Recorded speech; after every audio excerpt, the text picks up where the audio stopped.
Sunday tayo ngayon. Walang pasok. Siyempre bawal magtrabaho doon ng Sunday eh. May ano doon, bawal lang overtime at saka ano doon, yung trabaho sa linggo. Kasi yun yung pahinga ng mga residente. Kukunin ko itong ano, yung puso ng saba. Sayang naman eh, yun oh. Tatan natin. Sayang. Sarap yan. Kahit ilaga mo lang yan eh. Ay. Ito na, isandal ko na yung hagdan. Haba ng bunga. Ay, ang dulas.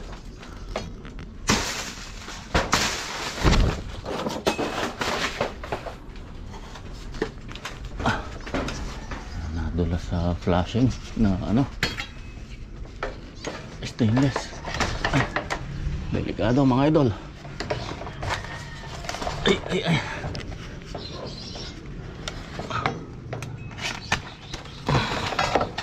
Naku, yan na, dagta. Ito na oh. Uy. Matutumba.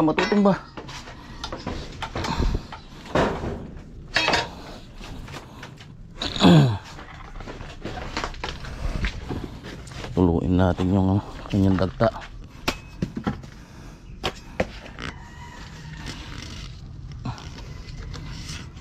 Laki oh. Oh.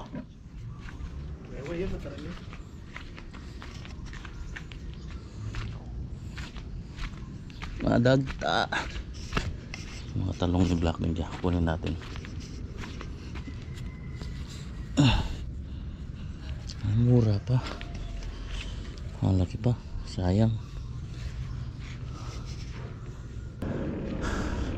Yung unang bunga ayun oh, magulang na. Pero sa ano ko na ano to, ibababa next week. Ayan, at ito nga pala yung naging kaganapan natin nitong buong linggo sa project natin. Ito yung update. Good morning. 11:40 na. Ayan, update muna tayo. Ito na yung pinaka step ng ano natin, hagdan. Ayan, pinapa-prepare ko na kay Randy. Bali 10 ano to, 10 steps. Ayan, 2x6 at saka 2x4. Kapag welding yan, isasaraduhan yung isang side, yung dito, yung dilitaw dito. Tapos ito na yung layout ko. Ayan. Nag-iba ng konti dun sa dati. Ayan. Yung dati mataas, yung iba. Kaya yung isa dito, yung dati mababa yung ano niya. Hindi siya equal yung dati. So yan yung susundin ito. 2x6 ito. Ito yung 2x6 natin na pinakamadre. Nilayout muna namin dito para kakatinin yung ano, yung tubular. Ayan.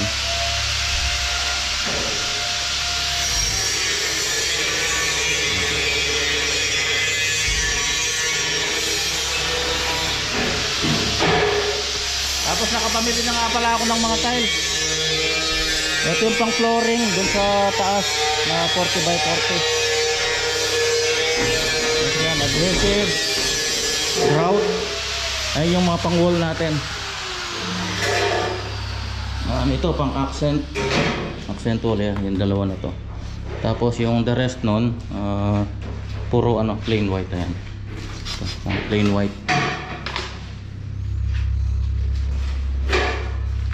May tinatapos lang na ginagawa si Tata rin eh. Mamaya maglalatag siya.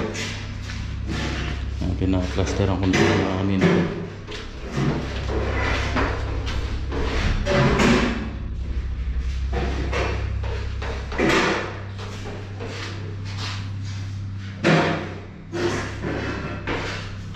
Yan, ito ba lang mga opening ng ano. Ito yung dito sa kalan. Tapos ito yung sink.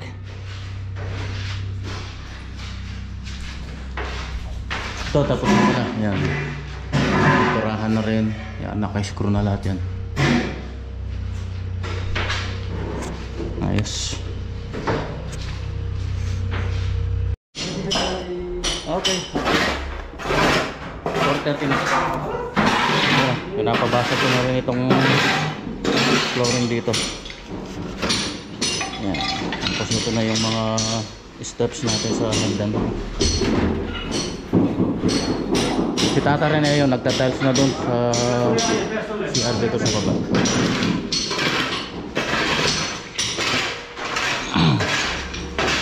Tapos nagpadagdag ulit ng isang outlet pala dito para doon sa range hood.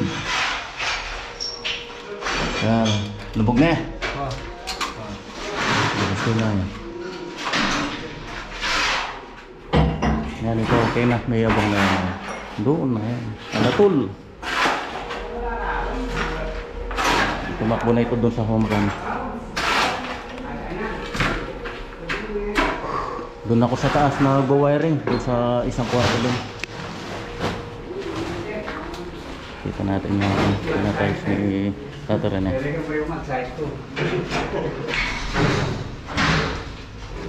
Yun o. So ito bali yung kanyang accent. Dalawang dalawang tiles bali 60. Yung gitna ito nating water closet. Ayan. Tapos yan lahat hanggang sa taas. Tapos na rin puro puti na yan.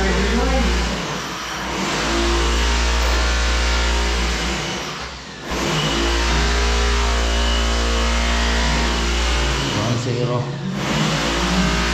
Oh. Ba. Martilyo yung ginagawa. Oh, dodo. Sa taas ganito rin. Oh, plain white lang. Kagandahan niyan yung pagka-plain na ganyan. Wala kang pattern na sinusundan kahit mabalik-baliktad yung ayos lang. Yung dito sa may flooring dito, ganyan din mga 60 by 60 na puro puti. Ang ganda ng motif. Puro puti. Tapos dito yung lavatory.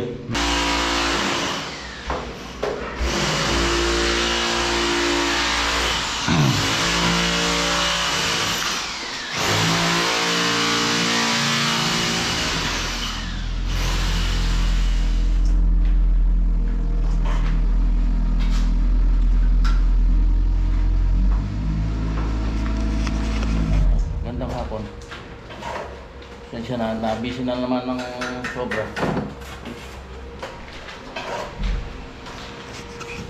Nilalagay na namin yung pinakamadre ng ng hagdan. Kanina, sobrang busy.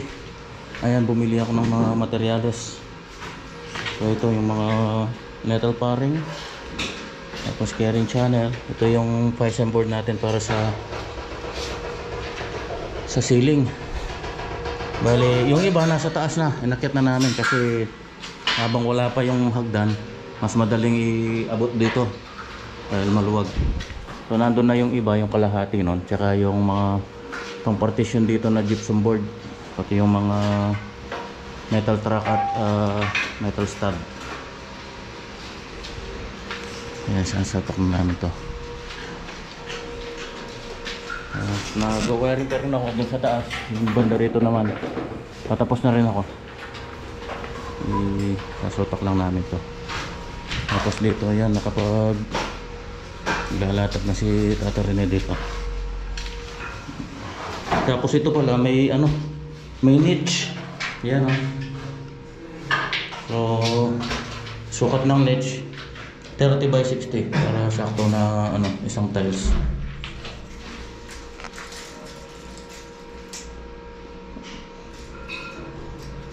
Bali rin to, nakakanto mesa yung paikot niya.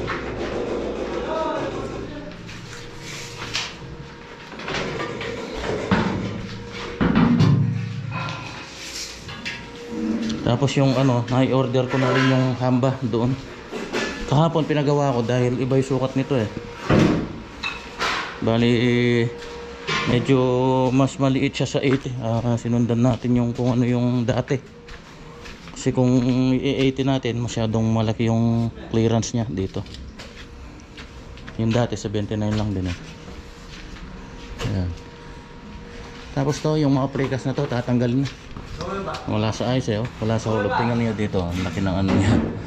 Lumitaw siya ngayon dahil nakahulog yung hamba natin. Tingnan niyo dito, wala na. Pantay na siya dito sa may kanto na to. Tapos sa baba, ayun oh. Laki. Kabilaan, tingnan niyo. Kala niya talaga mga trabaho ano eh. Trabahong ewan. Natanggalin na lang yan para mas malinis pang tingnan.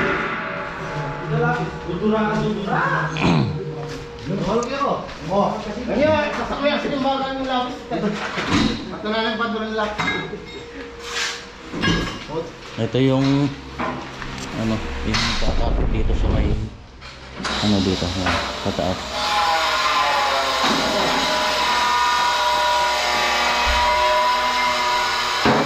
Clip na. Clip.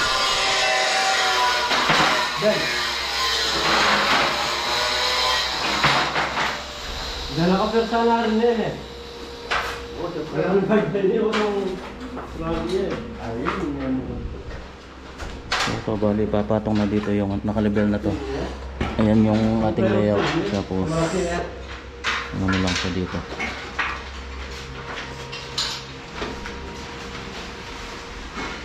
Okay, fight. Yan ang diskarte dyan.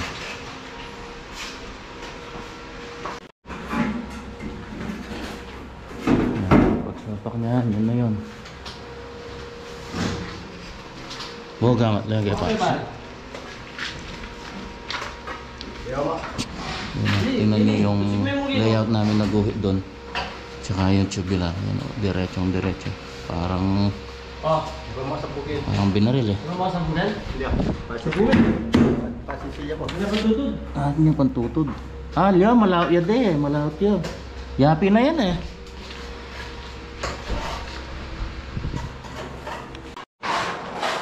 Ayan o, tingnan nyo. Pantay na pantay yan. Ayan na yung mga steps o. Ang linis. Ay, medyo matrabaho lang din to sa mga tabas-tabas na yan.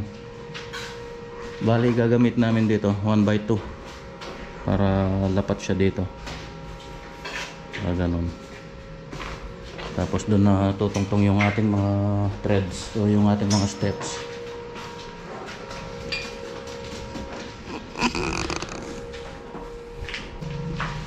Bali standard lang din yung taas ng steps nito. 20 cm. Pasok pa rin sa standard. Medyo matas lang ng konti pero okay na rin. Mostly kasi nasa ano lang eh, 18. Pagka alanganin na kasi ano eh, yung taas nitong 260 lang to eh. Bali 13 steps. 13 times 2, 26, 260. Sakto. 20 yung bawat steps.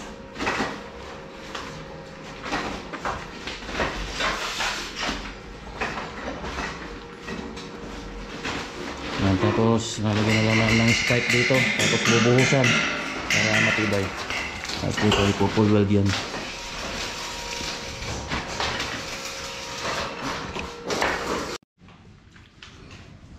Ayan o. Good morning. So kahapon hindi na naman ako nakapagbigay ng update sa ginagawa natin. Ngayon na ako ulit makakapag vlog. Yan, kahapon ito na yung nangyari dito sa ating stair. Yan ay abang na yung pagpapatungan ng ating mga steps.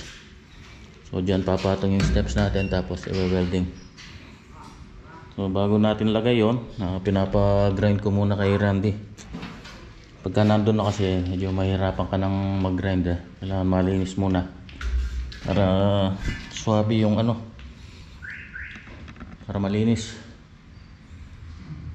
Tapos sa taas ayun, nakapag-ceiling na kami kahapon dito. Ayan. Dahil tinira ko muna yung isang siroho doon. Dahil yan muna yung partition. Tapos mag-ano kasi dito eh. Yung wiring. Lalaglag kasi ng wiring. Pagka naisarado na to, mahirapan na akong maglaglag nitong wiring. Kasi ibubutas yan dun sa dun sa metal track.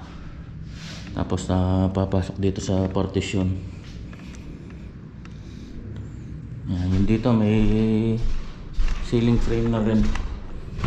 Yan, nakapag-framing na rin kahapon dito.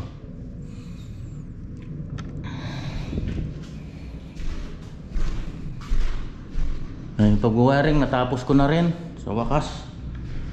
Ayan. So dito bali nagkaroon pa ng additional na mga pin light. Bali dapat dalawang ilaw lang to eh. Sa dito sa dito. Pinalagay na lang sa sentro, sa center light, tapos 4 na pin light. Yun, kaya ni-revise ko, binago ko ulit. Tapos na sana eh. Kaabang na yan eh.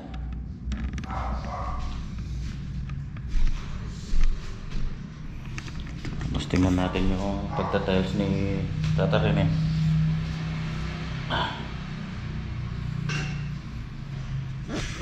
Ako, ganito kaya yung steps. Yeah.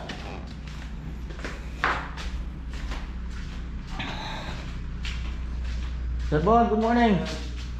Ayan po yung owner, si Sir Jelon. Yan natin lang yung tiles. Pure white. Tapos yun yung accent. May ikot-ikotan ni Tata Rene. Bali 4 na patong lang yan. Yung panghuli may konting tabas na. Ayan.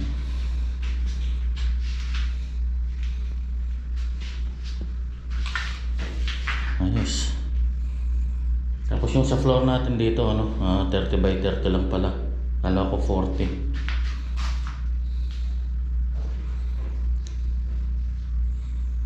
Ayan. Tapos iuli na namin yung ng laboratory.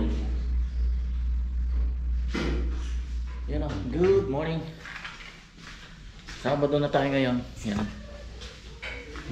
Bigyan ko lang kayo ng update ulit dito sa ating project. Kahapon hindi ako nakapag-vlog. As usual, na-busy na naman. So ito na yung nangyari.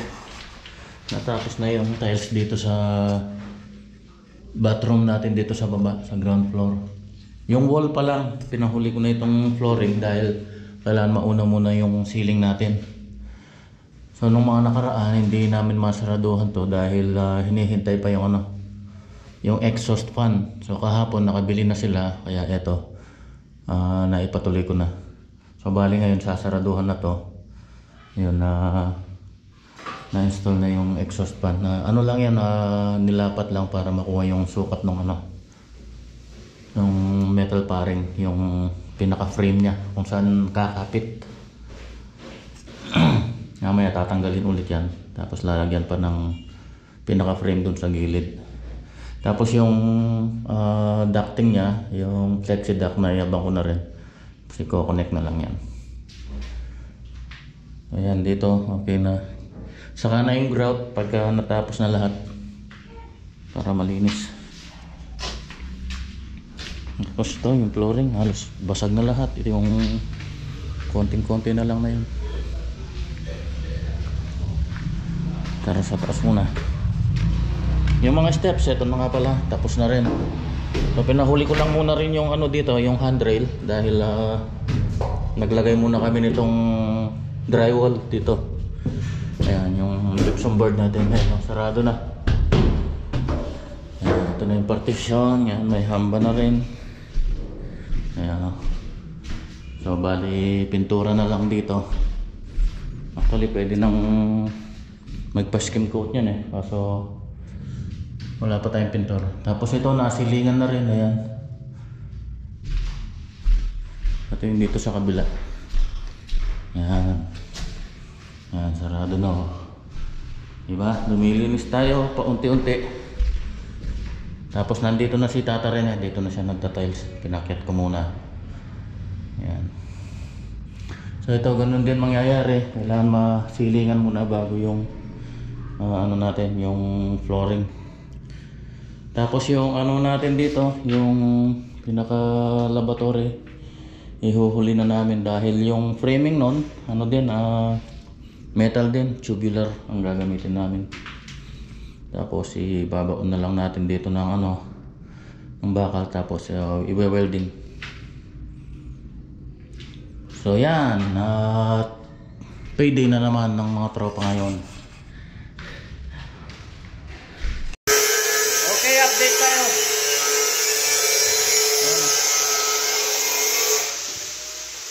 Quarter to 5 na. 4:45. Ito yung piniprepare namin ngayon, yung pagsisiling dito sa may baba. Yan. Ito meron siyang shadow gap dito na 2x2. 2 inch yung ano niya, yung lapad, tapos 2 inch din yung kanyang lalim. So dito na bali kakapit yung ating wall angle niyan. Ang ano lang, medyo bumaba yung ceiling natin ng 5 cm o 2 inches. Kasi susundin natin yung ano ng drop ng ano na yan shadow gap. Tapos siya na yung papantay paikot dyan. Yan ang ganda. Dito tapos na. Nailagay ko na rin yung ano exhaust. Ayan. So may duct na rin yan, yung flexi duct na tumakbo doon sa papalabas, doon sa taas, doon sa nakaabang natin na tubo. Sa taas.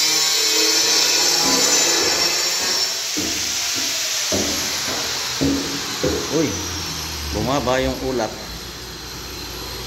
Dito nagtatals na rin si Tata Rene. Ayan. Ayan. Tapos ito may niche din. Yan, pares lang nung tiles sa baba yan, puro puti. Tapos yung kanyang wall accent yun dun sa may shower.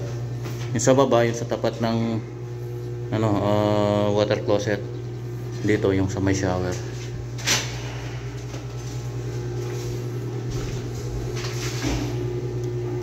Tapos meron siyang shower enclosure dito. Yan.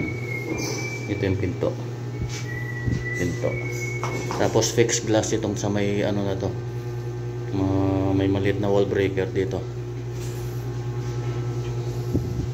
Yan, pinahuli ko muna yung ano, yung huling patong dahil dapat mauna muna yung ano, yung ceiling.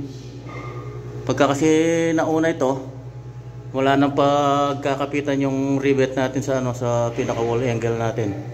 Kaya kailangan ceiling muna bago yung tiles. Yan, Sabado ngayon.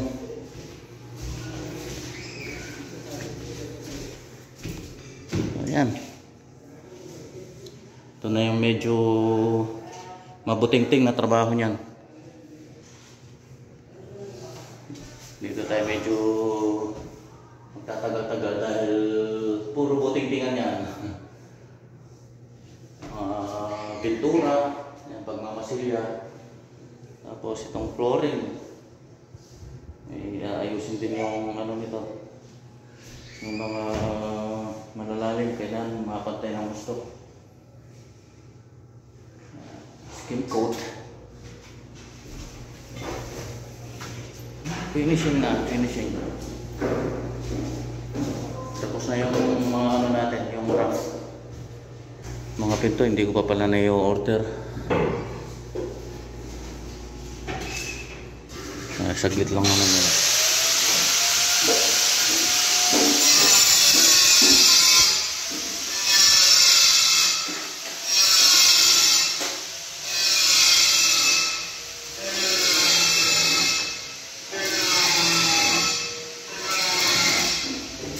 Ito, nailagay ko na rin yung ano, exhaust fan na yun.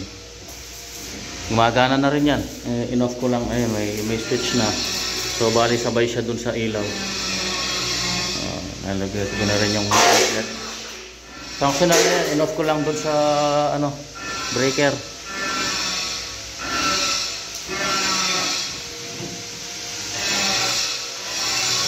So dito bali, nagdagdag pa kami ng dalawang CB o circuit breaker. Ayan, dalawa. Bali, 220 pa yan. Isa para sa ay bali tatlo pala na idagdag dito. Ayun, 320. Isa para dun sa AC, isa para dun sa ref, isa para dun sa ano, oven. Ayan. Tapos common outlet saka yung mga ilaw. Konti lang naman ilaw nito. Hindi naman siya katulad ng iba na pabonggahan sa ilaw. So medyo tipid-tipid pa sa ilaw eh. May naragdag lang ng konti, mga pin light. Yan, hanggang sa susunod. At advance Merry Christmas po sa ating lahat. Bye bye, ingat po tayo lagi. God bless us all.